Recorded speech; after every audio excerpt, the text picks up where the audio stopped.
Some breaking news for you into our newsroom right now. The FBI has fired embattled agent Peter Strzok over anti-Trump texts he exchanged with former FBI lawyer Lisa Page. As you know, the two were having an affair.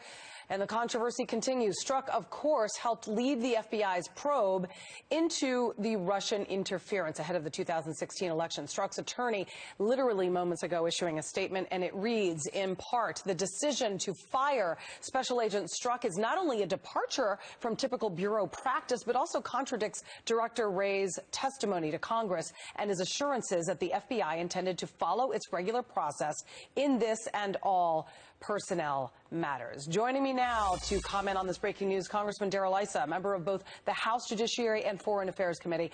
What's your take on his firing? This is pretty big news. It is, and hooray for an agency that finally did something right, which is recognize there's no place in the FBI for somebody whose bias, whose conduct, whose statements show that they were not willing to be fair and that, in fact, they compromise the very integrity or bring into question the integrity of the FBI. So hooray that they didn't wait any longer. They waited a long time. Yeah, this is a 22-year veteran who displayed clear bias against Trump in those text messages. What took so long? Well, the process of getting rid of anyone in federal government other than political appointees is long and laborious. They're usually covered by one or even two different protections, the Civil Service Act and unions. And the process goes on forever. You might have noticed that at the IRS, people fired in the sort of Lois Lerner era were typically rehired, over 200 of them. So the process of firing them is long. The bars from rehiring generally aren't affirmative. And this is one of the problems in government. You know, the Congress acted specifically for the Veterans Administration to make it easier to fire people because our veterans were dying for lack of quality care.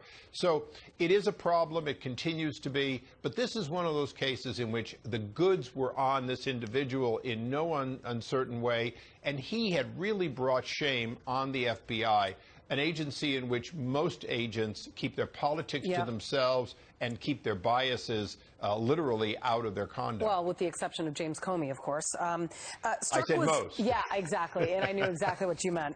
He was integral to the Bureau for several reasons, but two major investigations. Obviously, the Russia investigation, which, again, there was bias there, and then also the Hillary Clinton email investigation. You know, Lindsey Graham has obviously come out, and he says that there should be a second special counsel to oversee this because of the concern of the few bad eggs that you refer to in the FBI, that they feel maybe there is a bias here. By firing Strzok, does that perhaps qualm the concerns of the Mueller investigation being partisan?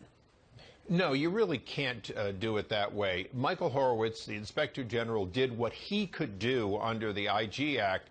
But you do need somebody with subpoena authority, somebody that demands documents, many of them outside the Department of Justice and from former employees, to get to the bottom of it. You can't have an agency investigate itself effectively, but particularly when it's the agency that has all the power. You might remember that one of the things that Strzok did was he held on to his ability to personally declassify information, which meant he could leak information by declassifying it, making it public. He held on to a lot of those capabilities that helped him essentially create a legal way to spy on a candidacy of President Trump. Does this further boost, then, Lindsey Graham's claim that he believes that a special counsel, a second special counsel, should be appointed? Because let's remember, you need to have prosecutorial power in order to continue to, hold these people accountable, and there needs to be accountability here, and sadly, within the FBI itself.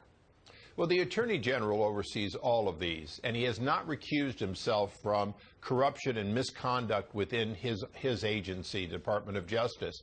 So it is completely within the ability of the Attorney General to name an individual, perhaps a U.S. attorney or even a retired U.S. attorney, to investigate this agency, to have full access, to have subpoena authority, and to get to the bottom and the top of all of this past misconduct. Without it, we, the American people, and even the president, can't have confidence in the Department of Justice, and we need that.